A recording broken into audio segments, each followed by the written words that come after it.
નમસ્કાર, હું Gautamsinh Surjit Singh Sudan checkpost લાઈવમાં આપનું સ્વાગત કરું છું. દર્શક મિત્રો, આપ પાછલા 2-3 દિવસથી જોઈ રહ્યા છો નડિયાદમાં ફૂડ વિભાગના મહાનગરપાલિકાના કર્મચારીઓ કે જે અમુક હોટલોમાં રેડ કરવા જાય છે. મારે માત્ર એ અધિકારીઓને એટલું કહેવું છે કે તમે 50-50 હજારનો દંડ કરો છો અમુક એક જ હોટલને જઈને. એ રીતે બીજી કેટલી હોટલ છે જેમાં લોકોએ એપ્રન નથી પહેરેલા, લોકો માથે ટોપી નથી પહેરતા, હાથમાં ગ્લોવ્સ નથી પહેરતા.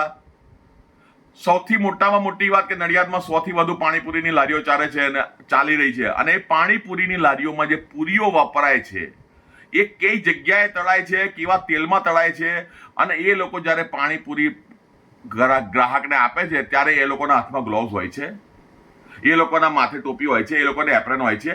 એટલે એવું કે લાઇટ વાળી મોટા બોર્ડ વાળી લાઇટ વાળી મોટી હોટલ હોય 5000 સ્ક્વેર ફીટની, એટલે એ લોકોને ગુનો લાગુ પડે.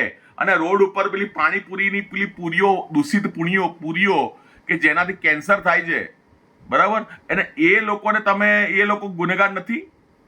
ગરીબ એટલે ગુનેગાર નહીં, પૈસાવાળો એટલે ગુનેગાર, એવું.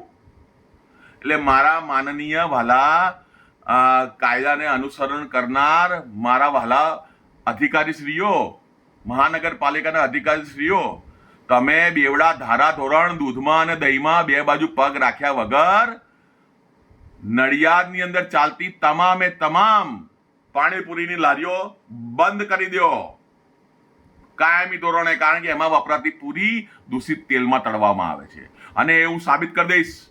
એ જે બધી પૂરીઓ છે ને, દરેક લારી પરથી સેમ્પલ લઈને મહિના પછી 2 મહિના પછી ગમે તારે હું એ લઈને અમદાવાદ લેબમાં જઈશ, નડિયાદની અમદાવાદની લેબમાં, અને એનો રિપોર્ટ કોર્ટમાં રજૂ કરીશ.